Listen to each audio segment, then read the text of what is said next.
Hello!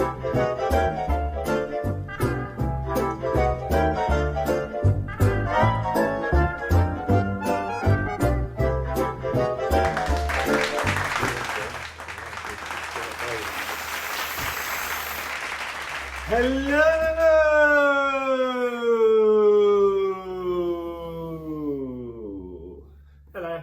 And welcome to our 6th episode of Dumb and Dumbbell. Can't believe it's 6, mate, to be honest. But by popular demand, clearly. But we're back, episode number 6. And what we got? What's on? I think the beauty of the internet is they can't kick you off. They can't say no. We've got no one to kick us off. So. Although your balls last week could have tipped us over the edge. You need to watch the last episode to get context for that, because that could have sounded a bit... Anyway, on today's show, we are joined by Lee Grinrod. So he's a world champion kickboxer, Muay Thai fighter. He's also a personal trainer out of the clubs, and he runs a lot of training groups for people with mental health as well as physical disabilities. Really inspirational guy.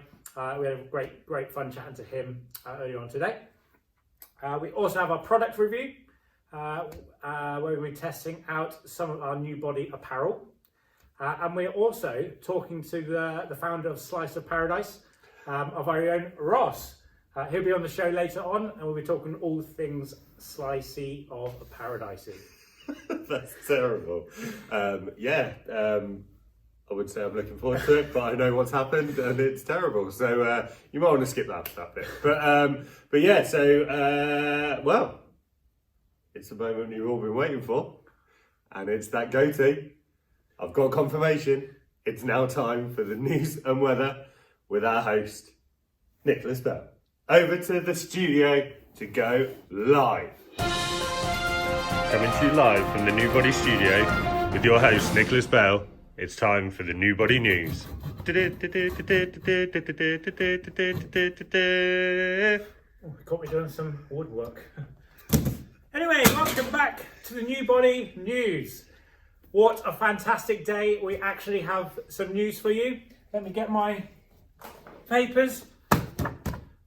We have an opening date, the 12th of April. Whee! The same belief from last time. So that is correct. We have our opening date. We'll be reopening our doors on the 12th of April, both clubs. If we have any more updates before that, keep on top of our weekly news reports brought to you by Dumb and Dumbbell. So, is there any more news?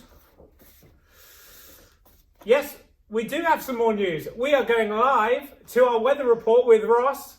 He is on location. Ross, where are you?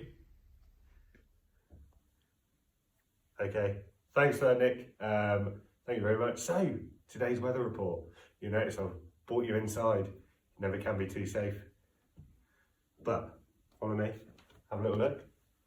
Got a bit of sunshine, absolutely beautiful. But, I thought I'd come inside today, because it's been shit every other day. Leaky roof.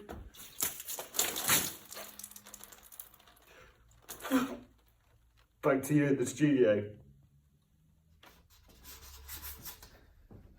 And finished. Well, that was the weather with the Ross. Who'd have thought it? Rain on the inside of a building. Well, he never gets lucky, that boy. So that's the news and the weather. Back to the boys in the studio. And welcome back. And again, another detailed and incredible news report by our host, Nicholas Bell. And isn't it great to hear that things are moving forward and we actually have a reopening date and schedule to start planning to. So watch this space. We'll be involving these things throughout the episodes on the build up to the 12th of April. Yep. So moving on. We are going into our first guest speaker. We've caught up with Lee Grinrod. He's talking to us all things Thai boxing, personal training, mental health, and inspirational stuff. So enjoy. Welcome back to Dumb and Dumbbell. Today's guest is Lee Grinrod, aka Shoulders, aka TFC World Champion. It's great to have you on board. Today we're going to talk about your fitness journey, what you've done, how you've got to where you are now, and a bit of a chit chat, I suppose. Yeah. So give us a bit of a background into you. Why are you in the fitness industry? Give us a little bit of a background. So yeah, I got into the fitness industry literally when I left school, but on a different type of scale. As I say, I did the whole kickboxing, martial arts kind of thing, and did the whole Thai boxing. Whilst doing that, I kept seeing more opportunities to sort of progress and, you know, help people in the fitness industry. So as soon as I saw an opportunity to sort of, you know, press on and become a personal trainer, I did. As I say, it was all through the fighting to start with. It was all strength and conditioning coaching, body weight exercises. And then when I finally went and got the level 3 qualification and took up the actual personal training with the gym stuff, obviously I'm still learning, as you know, on a daily basis. I'm still learning bits and bobs, but from what I've learned from the kickboxing side of things, I think it applies really well with sort of what I'm trying to push in the fitness industry, is that sort of, you know, overall strength and conditioning, fitness, toning up, and big shoulders. That's a little angle change, mate. No. So why did you decide to start it? Because obviously you had your own background when it came to your own fitness, your own your fighting and everything else like that. When did it become a turning point of going, do you know what, I actually want to do this for others as well as myself? For me, it was literally all injury. Like, in all honesty, it was like I was so sort of focused on doing my own thing and winning the world title. And then when I won the world title, I was, you know, about 6 weeks later kicking pads and something in my hip just give. And it was just like, it's never been the same since. So I went back to the hospital. I have Perthes disease, which is a condition in the hip where it doesn't grow properly. So it basically like causes loads of problems throughout my entire body, but it all regulates from the hip. And they said to me that I shouldn't be doing contact sports anyway, but I didn't listen. And then they basically just said, you've worn away the joint so much now that you've chipped a big piece off. So whenever you kick, you're basically dislodging your hip. So it makes it difficult to stand and stretch and move it and kick. So when I got to that sort of stage, I was like, well, what am I going to do now? I've sort of, you know, won the world title. I'm sort of just floating about now. And then it was like, well, I saw an opportunity that arose. You know, rest in peace to my old coach Tom, who unfortunately passed, and there was a massive opportunity for someone to step up and sort of take over the coaching. So I just thought, well, I'm here, I'm in a position where I've got, you know, almost 15 years of knowledge in combat sports. I thought maybe give that a go. So that was the whole idea of sort of starting up my original TMT, which was my little Thai boxing thing, which then adapted into Valhalla, which is where I train and sort of work out of now. But as I say, for me, it was just, what do I do now? Where do I go? What do I do with my life? And it was, I've always had a really good relationship with, like, you know, able to talk to people and put my point across in a really good way. So I just thought, why not try coaching? I'll give it a go. Don't get me wrong. It was nerve wracking the first sort of couple months, and I could, you know, the kids sort of controlled me. I was like, come on. But then once I sort of got to grips with what I was doing and sort of, you know, knuckled down a bit more, it was easy. It sort of just felt really comfortable, and watching the kids then progress and putting a few of my youngsters in for their first fights and watching them, you know, dominate. It was just like, well, maybe I am actually sort of quite good at this. So that's what really sort of pushed me. Because as I say, there wasn't that sort of, oh, I'm going to be a coach. That's what I'm going to do when I finish fighting. It was, I'm going to fight forever. And then when the injury happened, I'm like, well, now what? So for me, it was, as I say, that massive injury that just sort of took it all away. And then I was going to go into boxing, and then I got blinded. So I'm partially blind. So coaching was just the route, really, for a blind pirate like myself.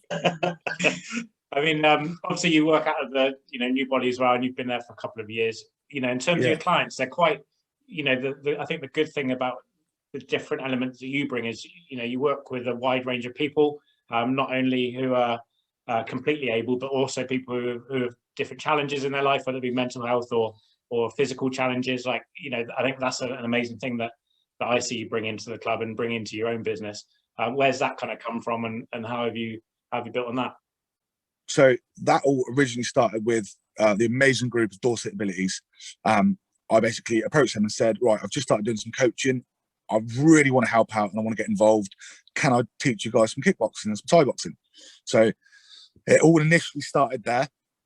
That's how I sort of made got my foot in the door. And then from there, I started getting clients come through from Dorset Abilities that wanted doing individual coaching, or I got a couple lads that trained with me as up until now.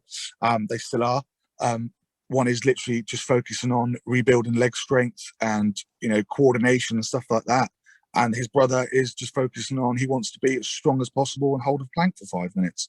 So as I say, it all sort of varies from different clients, but with me, I like to, the option of everyone can train. Not saying that other personal trainers don't offer that, but that's like my little niche. Like, I've got my foot in the door there. I got on such a great relationship with Dorset Abilities, and 90% of the people that go there and the clientele have actually come off that. And as I say, I work, you know, as I said, at Newbody, and I work for the college now as well. So my role there also brings in clients because I'm a specialist support assistant at the college. So it's nice to be able to sort of almost like combine the two. And now I'm doing like fitness classes at the college and stuff as well for the students that I was originally teaching at Dorset Abilities. So it's like a nice little transition. So yeah. When you first approached them, did you get any was there any not backlash, but like any questions towards it, like why are you bringing fighting in, sort of thing? Like, why was it 100%? I used to get it all the time. You shouldn't be doing that. They're going to be hitting each other. No, not at all. The way I explain it to anyone is I explain it in the simplest term. Well, if you're a football player, you wouldn't walk off the pitch and run up and slide tackle someone in the street. Yeah, it's the exact same policy with martial arts. You don't learn how to defend yourself and then go out and start a fight. You know, I put it through the simplest terms with Dorset Abilities, was just saying, right, we only hit each other when we got pads and protection on. It's never any heavier than 25%. We keep it nice and light. It's technical. If you want to beat someone up, this is your man. Honestly, I love it. There's loads of videos online of me taking absolute beatings. But for me, you know, if they want to let that aggression out, or if the Thai boxing is the thing, then yeah, use it on me. I'm happy to be that person. But I want it to be a sort of, and I want you to learn whilst you're doing it as well. So I always make sure that if there is someone that is in the group saying, oh, I've got a lot of aggression today or something like that, right, you're with me. Let's get that aggression out. Once we get that aggression out, then I know I can start off and then build from that. There's no point me trying to sort of, you know, toy with the emotions and the aggression there already. So I try and get that out and then go from there. I suppose the worst thing at the minute is, you know, and it comes from, I suppose, our culture is, you know, you've got some kids who might be a little bit more aggressive or have issues going on, and all we do is we sit them down and tell them not to kick off, and actually getting some physical activity going, or, you know, learning how to use their body properly or get some of that frustration out is the best thing we can do, because that's not going to pass off into anything else then. Yeah, the way I look at it, I've approached schools. I've been to Campus. I've been to Budmouth. I've been to other schools, and I've gone in there and I've done like bits of sort of training with them, and instantly the kids are just like, oh, I feel so much more relaxed now. You know, and it's a fun activity. Like when you go, right, it's going out and kick a football about. Yeah, okay, you know, don't get me wrong, football's fun. But if it's something you do 5-6 times a week, you know, on your lunch break, and then you go in and do it during a lesson, it hasn't got the same everlasting effect. Where Muay Thai or kickboxing or even boxing, I'll run all different types of classes. It just gets people punching some pads, and straight away you see the difference in the kids after the lesson. It's just like they're like completely different. And the amount of business I've actually drummed up from that as well, because they were like, this is amazing. So like, I can actually do this as a sport. And I'm like, yeah. And they're just like, right, okay, sign me up. So it's nice to be able to take that sort of element as well. And as I said, I worked with, a few years ago, there was a lad that was beaten up quite badly in town. And it was, the video was actually put online. It went viral. So I contacted the lad and took him through, and I offered him a year's free training. He took up, I think it was about 4 months he trained for, but it was just to get his confidence back. You know, and for me, that's the biggest thing is giving people that confidence to train. And, you know, but you know, it's like everyone's always there's always gonna be someone that's gonna say, oh, you shouldn't be doing that because it's aggression. Well, it is, but it isn't. Thai boxing and the sport and everything behind it, it's such a relaxed sport. It's not about the actual aggression. It's more of the beautiful art of the sport, if you know what I mean. It's not about just like coming in with elbows and punches and trying to do damage. There is actually a sport behind it and an ideology that, you know, you have to be respectful, you have to be disciplined, you have to be a good person. And these are the sort of things that you try and inspire into the people that do train through Thai boxing. So I try and push that on people the second I start training. Yeah, so, you know, from all levels.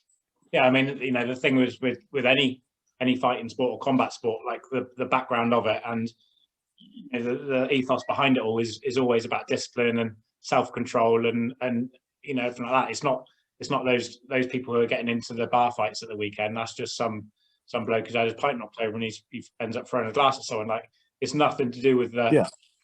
It's about self-control and it's I suppose. Completely agree. Completely agree. And it is something that, you know, I've always instilled. And, you know, I've I'm very open about my past. You know, I have been in trouble with the law before, and I know for 100% that I wouldn't have been sort of ridiculed the way I was if I wasn't a martial artist. And I understand that, you know, what I did was wrong, you know, and there's no justification for that, and I was punished for that. But I think, you know, they definitely threw the book heavier at me because of the position I was in within the kickboxing world, being a world champion and being a fighter. You know, anyone that sees that on paper, it instantly doesn't look good. So it's that trying to, you know, put it across in a positive way. So that's what I've done. You know, I've turned my life around in a respect from that, you know, being sort of targeted and then being put, you know, in the position I was. I could have gone two ways. So I thought, right, I want to better my life, better people around me, do as much as I possibly can for people. That's really good. So for those that obviously out of the thousands, millions, or however many people actually watch this or listen to it, millions, mate. Well, it is now. Look at this. Yeah. Now you're here, mate. That's it. Rated through the roof. But when it comes to people, like the misconception, like you say, around fighting, and what would you say? Is there like three main benefits that you would say to that physical exercise of putting on some mitts and hitting some gloves or whatever the case may be? Like what would you say are the top three benefits for it? Not necessarily learning how to punch sort of thing, but like from your fighting. Stress relief. Stress relief, yeah. Stress relief. I can tell you right now, the whole world is het up. There's so much pent up aggression at the moment. Everyone needs a pair of boxing gloves on, in my opinion. You just need to throw some punches at a bag. You know, that for me, that'll give you 10 minutes of world peace if everyone had a quick go on a bag, you know. I think so. Straight away for me, stress release is the first one. Second one is like what it does for your body. You know, it rips you up, it tones you in a completely different way to most of the sports. Like, you know, I know some people that have tried the sport recently. Ross, you know, you did a bit of boxing before lockdown, you know, and you said the same thing, like you had muscles hurting that you didn't even know existed.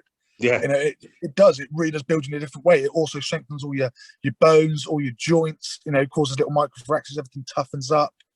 It's just, you know, and number three, I think it's just, for me, it was the whole community side of it. Like the people I met from it, the endorphins I got from that, you know, the learning, just the whole being involved in the martial arts. For me, it was overwhelming to start with. I was like, wow, this is just, and it just took me. I was 16 years old. I'd never really sort of done any sort of martial arts, from a bit of judo when I was younger and a little bit of boxing. But for me, that just, the second I did it, I was like, this is what I want to do with my life. If I want to be a fighter, this is it. And it wasn't so I could go out and fight on a Saturday night and show the boys who's the boss. It was so I could be the best I could be.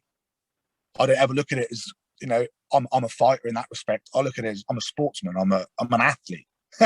Wow.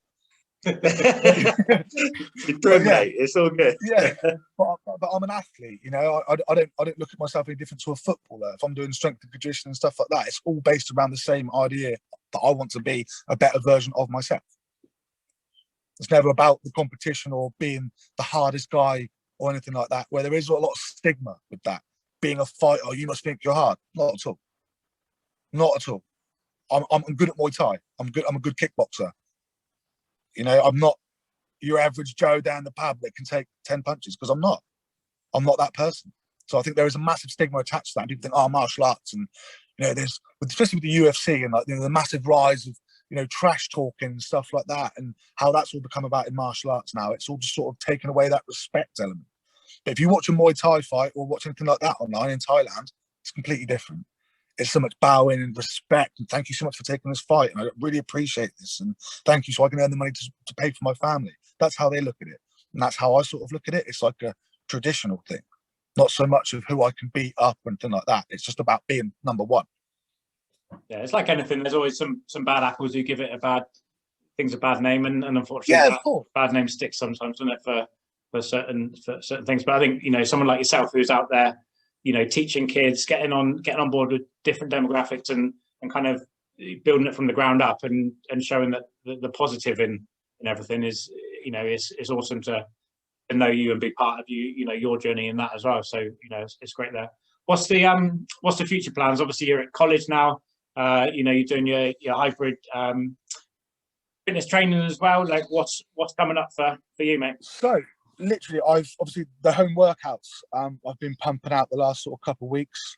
They're flying out good rate. I'm getting some really good comments and feedback from them. So I'm going to, continue to do the sort of the workout plans for people, and then when gyms reopen, then sort of specialize as well as doing, personal training plans online for people as well. Like that, as I say, that wasn't ever my demographic before. I never touched that. It was just people that come through the door. I'll give you your personal training. There was no online, online support, but I'll be there to message, but it was never like, oh, here's an actual layout of what you're doing or anything like that. It was very much, you come in, we've already got a plan set out, we know what we're going to go through. So building that whole online sort of side of it, with the whole Dorset abilities and the college, I'm trying to get back into Dorset abilities. Obviously with lockdown and everything at the moment, it's all just sort of gone on the back foot. But with the college, it's just sort of progressing the role I'm in, really. So I'm a specialist support assistant. I work with a number of amazing people. Honestly, I'm so blessed to be in that position. So for me, the personal training was always going to be like my main sort of focus. But having this as well now, I'm just sort of, kind of torn between the two. Then I'm so lucky because I get to apply my fitness training in with the college.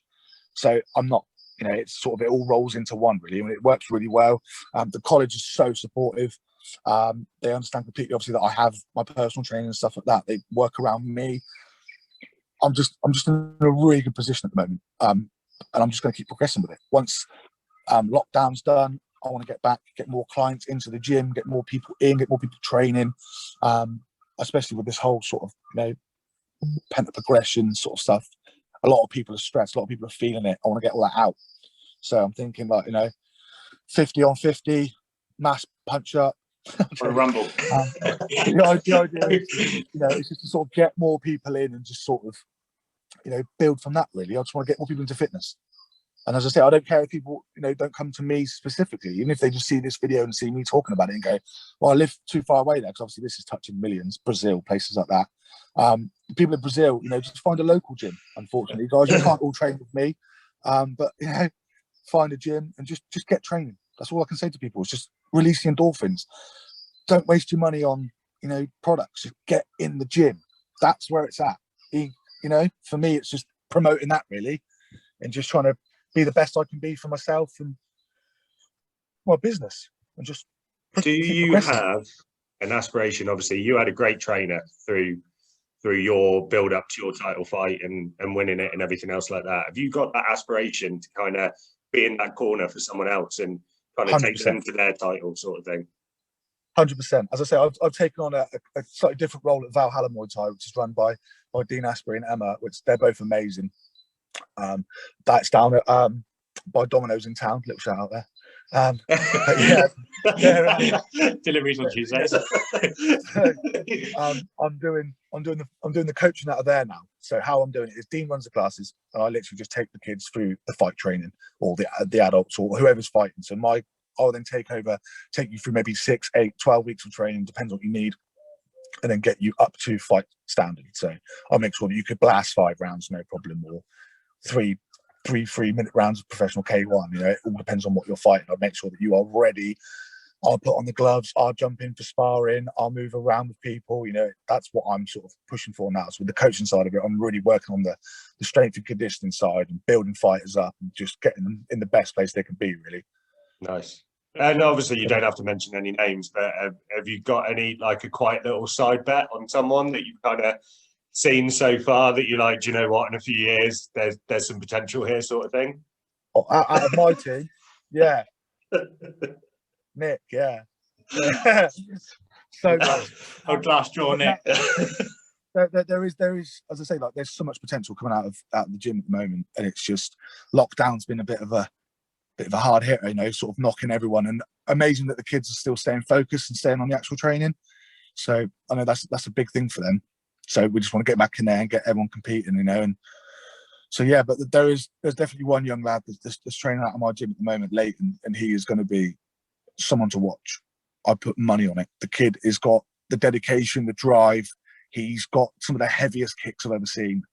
He's like 17, and I wouldn't want to be on the receiving end of it. That's all I can say. So for people who want to kind of get in contact with you, follow your journey, or mums and dads who want to get... Oh. They're coming. Great. You were talking to you. We're back in the room. Okay, right. We'll do that. So for people who want to get in contact with you, follow your journey, or mums and dads who want to get their kids maybe involved and into the training world, where can people find you? What's your links and stuff?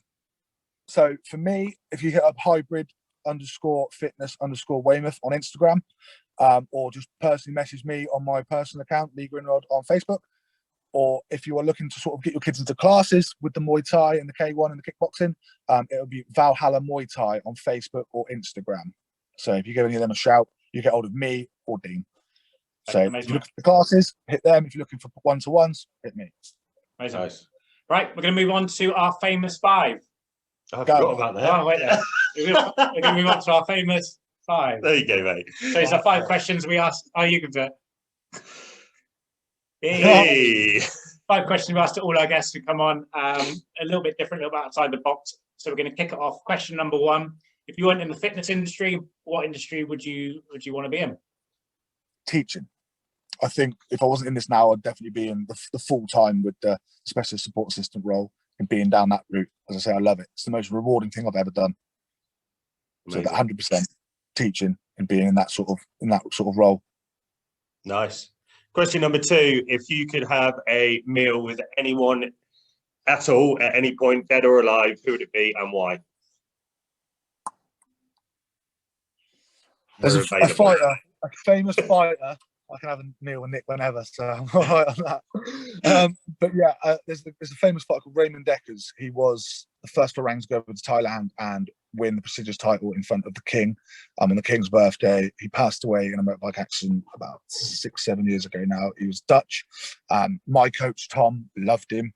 He's the ultimate fighter, so I'd love to sit down with him and just find out the ins and outs of Raymond. Really, that would be my sort of the one. You got another one? You can add someone else in. Can I have one more? Yeah. Yeah. Treat yourself. It's a party. He's trying. He really wants to be at this meal. It'll be Nick Bell. Yeah. I'll be the waiter, mate. Yeah. Even better. No. To be honest with me, it'd be my granddad. I think that'd be the one person I'd like to sit down with again and just sort of have a chat with. So yeah, my granddad. Amazing. So question number 3: if you could be anywhere in the world right now, where would it be and why? Thailand. 100% Thailand for training purposes. I just really want to get out there. I really want to train out there, and I've never actually been. Obviously, I'm massive, so the Thais are all quite little, so I've no point going out there to fight. But I'd love to go out there and train and get beaten up by all the instructors. So for me, that was where I want to be right now. With lockdown on us, I just want to be out there. It's Thailand. Nice. Question 4: if you could speak to yourself 10 years ago, what would you say to yourself? Don't grow the beard, mate. If I could tell myself from 10 years prior to now, yeah. If I go back, yeah. If you went back 10 years, oh, okay, and had a little chat with yourself.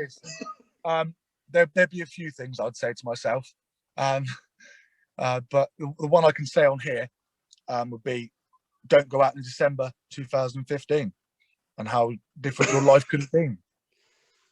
So yeah. Last question: we always like to leave people with a bit of a motivational quote or something you live by, or some kind of words that kind of get you through things. So have you got anything that you want to leave our viewers with? Chuck it in the fuck it bucket and move on. Now, on a serious note, it's just like, I don't really use sort of any inspirational quotes, really. Just keep pressing, don't give up. Times are testing at the moment. Everyone's been tested. Please don't give up. That's pretty much it, really. Just however bad you're feeling or whatever's going on in your life, just never feel that, you just always remember you can push on. There's always someone there that will listen. There's always, if there isn't, I will. Hit me up. That's my sort of motto, really, is just try and everyone just stay pushing forward and just keep moving in the same direction, and just don't let these things at the moment that are happening knock us back. You're a good man, Mr. Grinrod. You're a good man. You can take whichever one you want. Well, we'll leave you to unvelcro your beard now and have a good rest of the day, mate. All right. And you, gentlemen, thank you very much for having me on. No, Thank you cheers, very mate. much. Thank you. As I say, Cheers, big Ben. shout out to Slice of Paradise. Get your hats in, people. Yeah. See you Now you guys. can stop recording. That's good. Well, thank you, Lee, for that awesome chat. I mean, yeah, it was all right, wasn't it? I'm inspired. Ready to go. Rocky over here. Okay, so that was Lee. Thank you very much, Lee. And we are looking forward now to our product review where we'll be testing our new body apparel. That's a thumbs up, by the way. So you join us today on the new body catwalk where Ross, our model, is demonstrating our lovely new body apparel. Today he's got on a casual t-shirt, our training t-shirt. It comes in 3 colours. We have our khaki green. We also have our sand, or sable in Francais.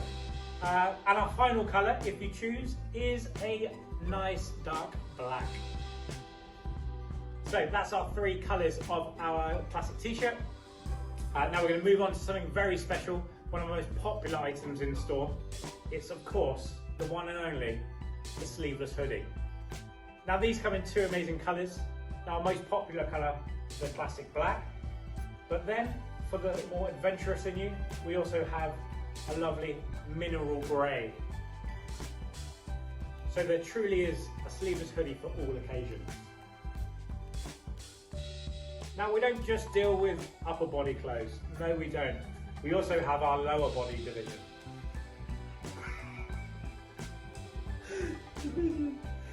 Keep the laughter in, it's funny. Lower body division. Let's show them what we've got.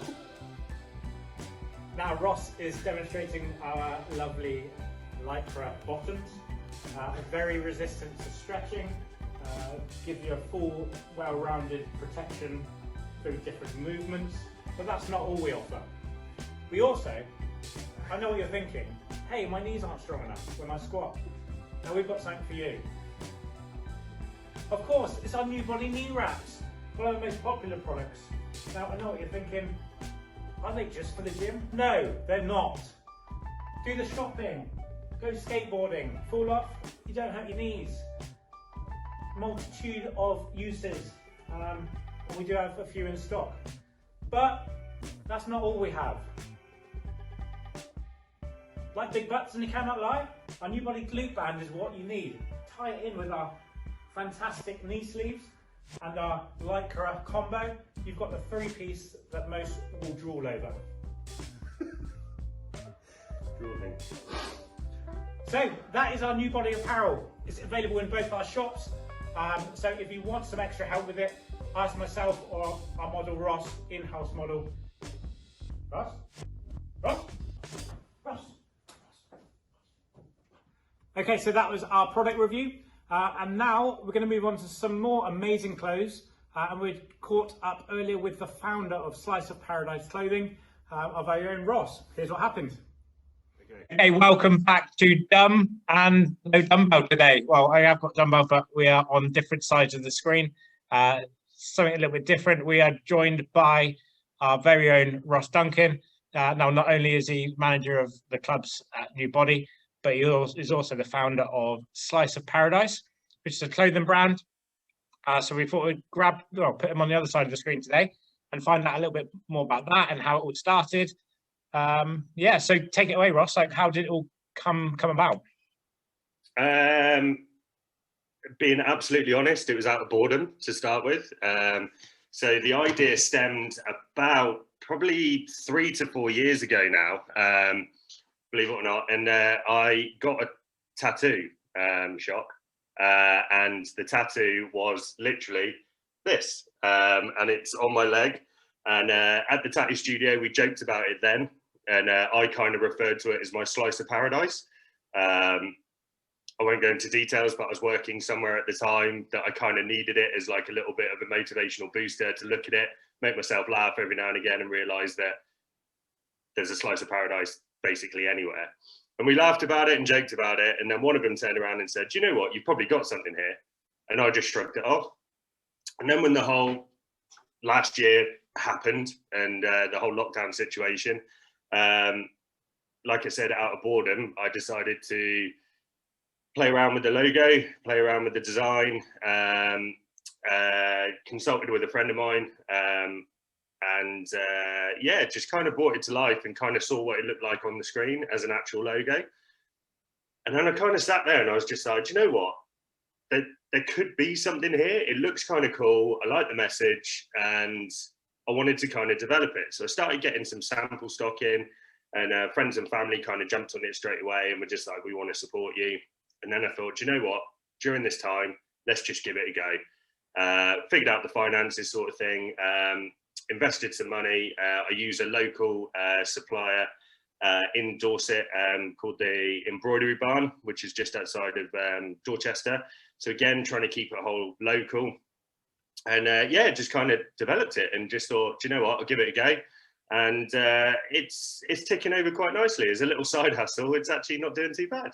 Yeah, no, I like it. It's again, I think it's one of those demonstrations of like how the positives have come out of the situation. Like I think a lot of people are probably sitting on ideas of their businesses and you know, they've had this genius thing that they've been planning for so long, but timing has meant that it's never actually come into fruition. So I suppose this is purely you know, that first lockdown gave you the opportunity to do that, I suppose, is it?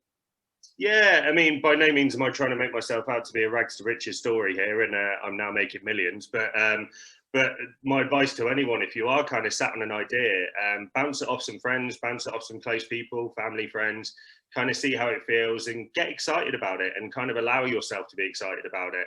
And if you can, give it a go. And if you're prepared to kind of go in with the attitude of, if I try it and it doesn't succeed, then at least I've given it a go.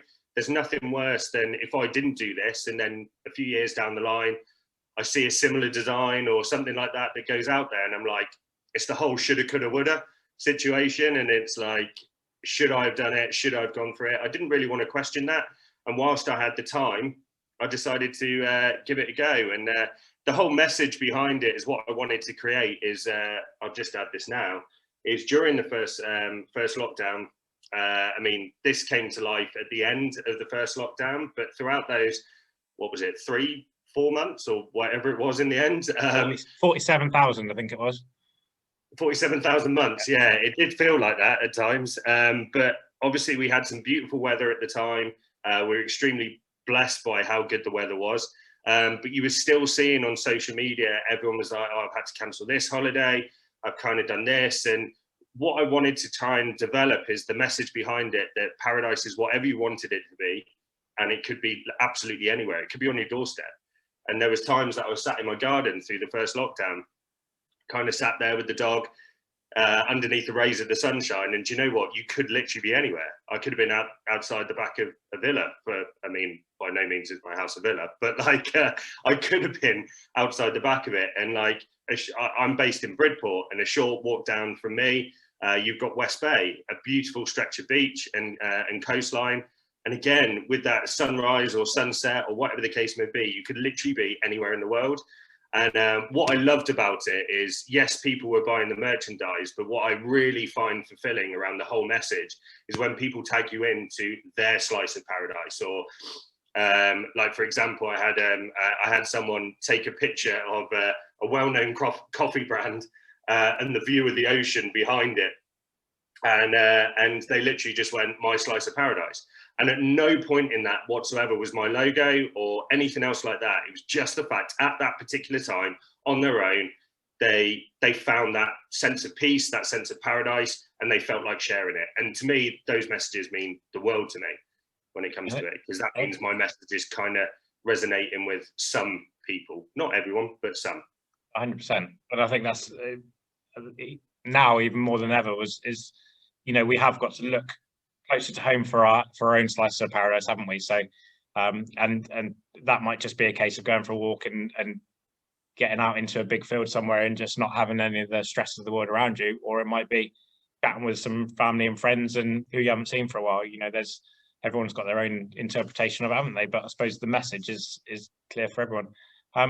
Like in terms of the background for your brand and everything, obviously I suppose the mental health side of things comes into it a lot as well, with finding your own space and doing something for yourself and clearing your head a little bit. How have you meant to bring that into the brand, or was that just kind of naturally fell in? Yeah, I mean, absolutely. And to be honest, it was kind of done from a personal level anyway.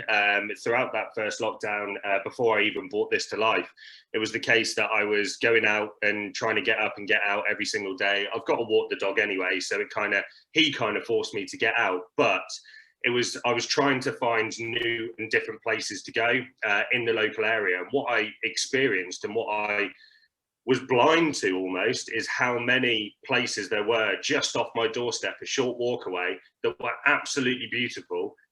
And I didn't have to drive anywhere to find them. And you could find a sense of peace.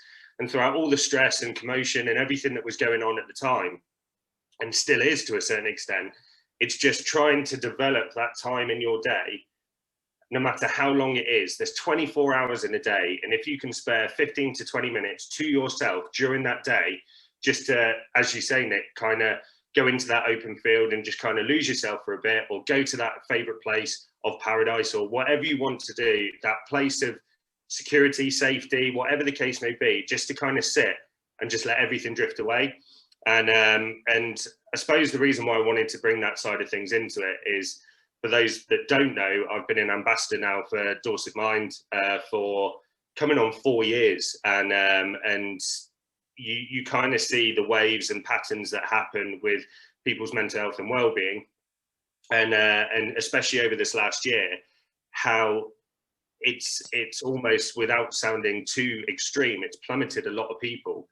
And by no means am I saying that my brand and my message is going to resolve this, but if I could share any message with anyone, it's to kind of be that little bit selfish each and every day if you can, whether you've got a family at home and you've got loads of kids running around because they're not at school at the moment, or you're still at work and there's a lot of stresses and strains because it's got busier for whatever reason.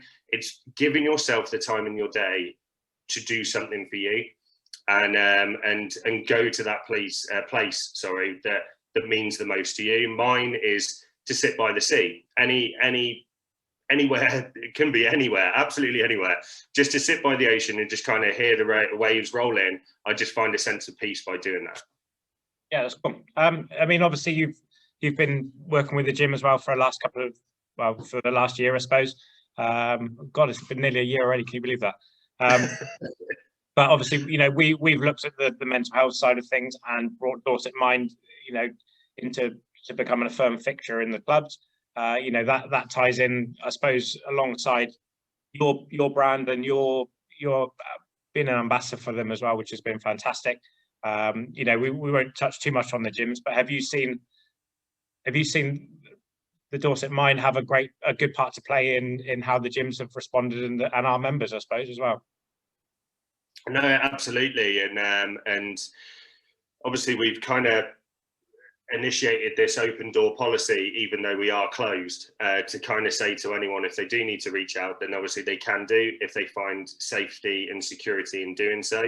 And it is something that some people have done, whether they've commented on a post that we've done, or whether they've kind of resonated with something that we've said or done, for example. And we know that when something gets taken away from someone that they find so much peace and security in, like going to the gym, it's almost like a little bit of them has been taken away from them. And what we've tried to do, especially with the online platform, is to develop a safe and secure place that people can still try and find that element of exercise, that get up and go, but also with the whole dumb and dumbbell thing, see a element of reality behind us and a side that maybe people have never seen from us before. You're a businessman, Nick, and stuff like that. You're the owner of the two gyms. And I'm sure people are watching these videos and kind of going like, I had no idea.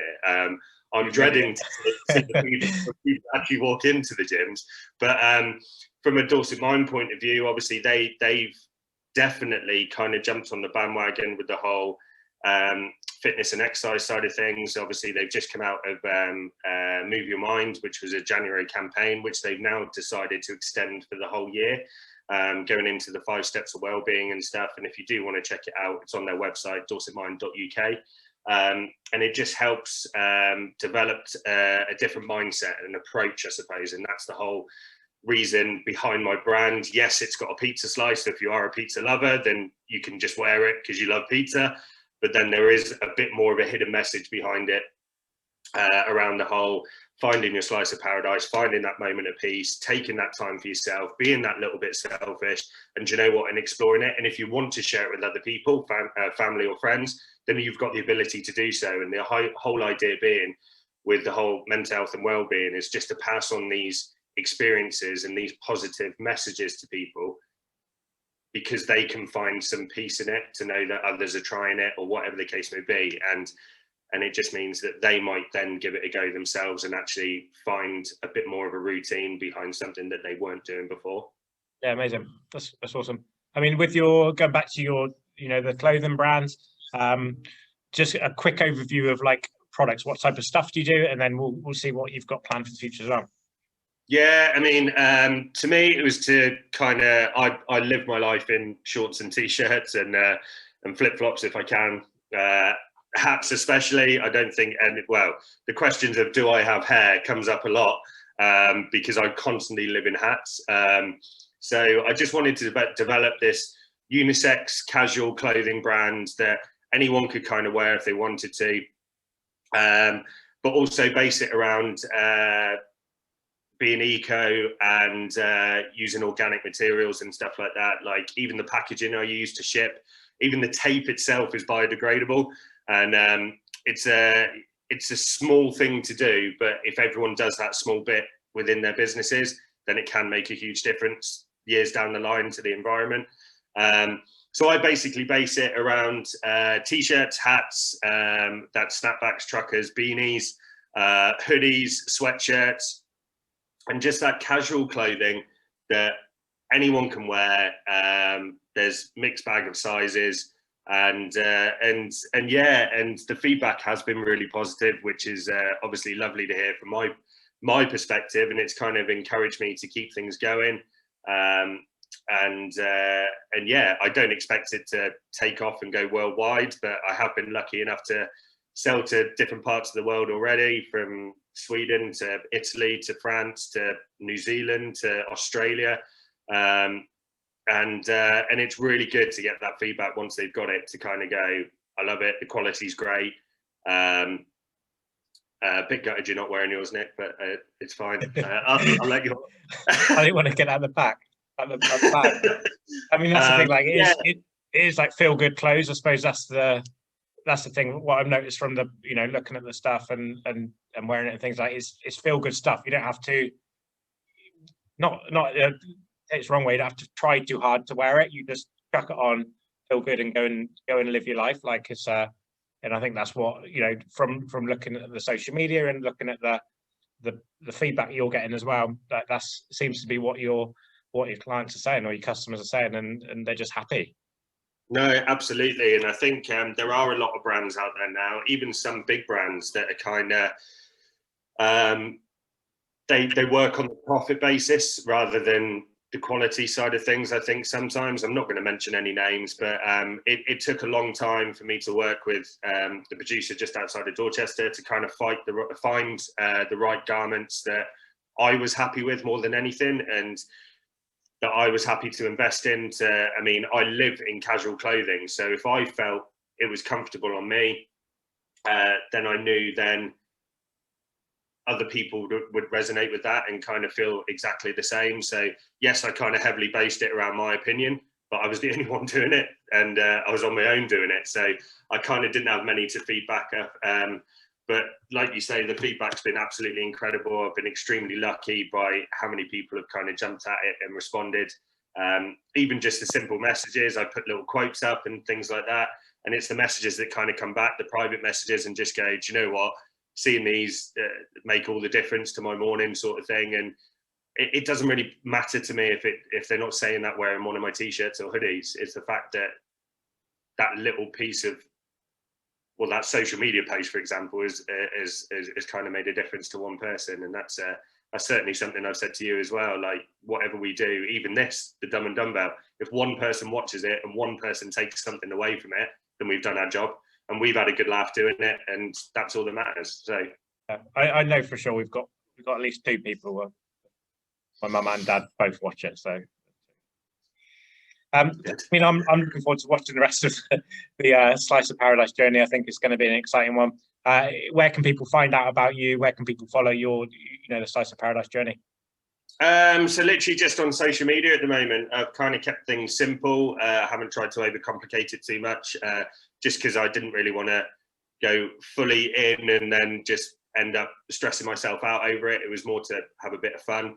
But Facebook is literally Slice of Paradise 20, and Instagram is Slice of Paradise 2020. I kind of wanted to make a bit of a stamp on that year, because it forced me and developed me into doing something totally different and something out of my comfort zone, something I've never done before. So I kind of wanted to stamp on that. So yeah, give us a follow if you are watching, and yeah, that's where you can. On some garms. Yeah, get a bit of merch as well, and see it floating around. But it is great to walk down the street and see someone wearing a t-shirt or a snapback sort of thing. Initially you think they've nicked it from you, and then the next minute you're like, well, actually no, they bought it and they've actually wanted to be a part of it. So no, it's good. It's positive. Remember to use the code Dumb and Dumbbell for free shipping. Free shipping, yeah. All right, I'll do that. But that's great, because there's only you and your mum that watches it, so that's yeah, don't worry about that. We'll be inundated, mate. Yeah. Okay, right. So we're going to do this. I assumed you thought we knew we were going to do this, but we're going to move on to our famous 5. 5. I wasn't prepared, but yeah, we'll give it a go. Okay, so many times I've got a rough idea. Yeah, so we've got 5 questions that we ask everyone. This time we're turning the tables on you. Question number 1: if you weren't in the fitness industry, which you are now, what would you be doing? What would be your outside the box kind of industry that you'd be in? I've always found like a little bit of peace and excitement also in film and photography. Not to say I'm very good at it, but I have in the past been lucky enough with 2 very close friends of mine. I even got the honor to film Tony Hawk, which was an incredible experience. Never thought I'd do it, but me having a big gob somehow made myself better than I was, and then they invited me to do this media thing, and I was like, okay, let's do it. And yeah, it was really, really good. So and I love black and white photography, because I actually use it as a benefit to my own well-being. Is if I see a photo in black and white, it forces me to remember the colors of that picture, and it kind of takes me back there a little bit more. There you go, something else about me. But yeah, I'd probably go down the photography and film route, 100%. Nice. Okay. Question number 2: if you could have a meal with 2 people, dead or alive, who would it be and why? This is massively off the cuff because I didn't think we were going to be doing this, so I might have to pause a little bit. Okay, yeah. So first one would be Tyson Fury. Not because of his boxing or anything else like that. Nothing. Well, it'll be interesting to know his story, but I was absolutely gutted when I missed. It wasn't last year, the year before, I think. He actually came to Bournemouth and did a piece with Dorset Mind, and because of work commitments at the time, I ended up missing it, and I didn't get a chance to meet him. But everyone that did said he was a massively inspirational fella, and that's a guy that's been down to the deep dark depths and pulled himself out, and he's still achieving today, and he's still looking to progress. And yeah, I'd just love to kind of have that opportunity to meet him, not necessarily ask too many questions, but just to meet the guy. Plus, I want to see how tall he actually is, because he looks like an absolute mammoth, and I kind of want to compare myself. Second person, Lawrence Delaglio. For those people that don't know who he is, he's a ex-Wasps and England international in rugby.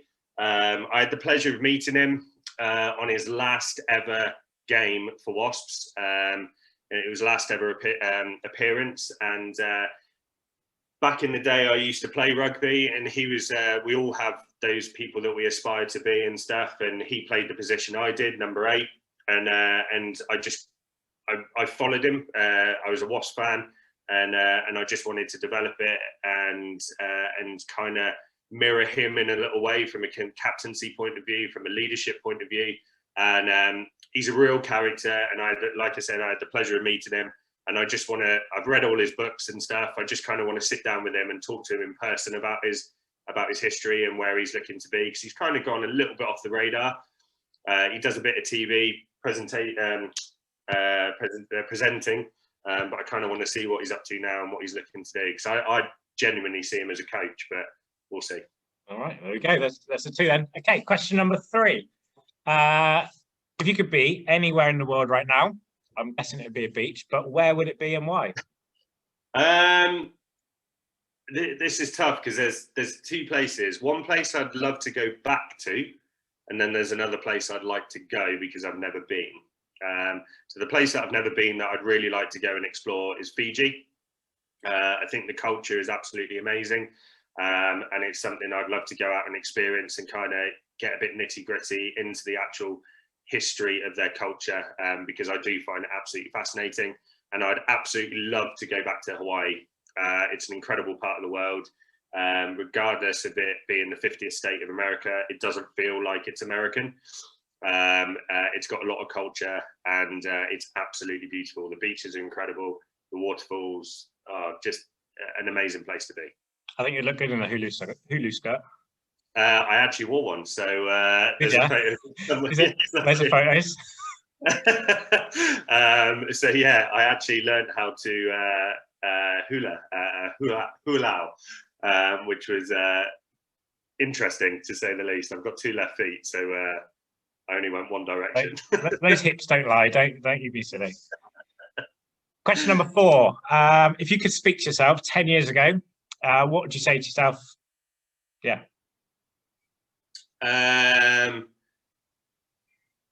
Take a step back and realize that everything's not about your career.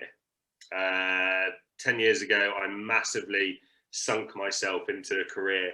Had some amazing times, traveled to some amazing parts of the world. But I kind of fell into the trap of work to live.